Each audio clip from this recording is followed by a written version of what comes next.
ആസ്ട്രേലിയയിലെ മധ്യ ക്യൂൻസ്ലാൻഡിലെ കൂരാന മുതല ഫാമിൽ 30 വർഷമായി കഴിയുന്ന ജാക്ക് എന്ന മുതല 15 വയസ്സുള്ള മിസ്സി എന്ന കൂട്ടുകാരിയുമൊത്താണ് ദുബായ് മാളിലെ അക്വേറിയത്തിലേക്ക് വരുന്നത്.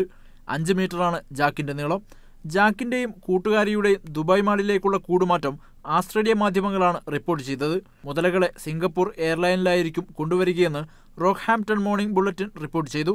കഴിഞ്ഞ വർഷം മെൽബൺ അക്വേറിയത്തിലേക്ക് ഒരു മുതലയെ മാറ്റിയതിനു ശേഷമാണ് ദുബായ് മാളുമായുള്ള കരാർ തയ്യാറാക്കിയതെന്ന് കൂരാന ഫാം ഉടമ ജോൺ ലവർ പറഞ്ഞു.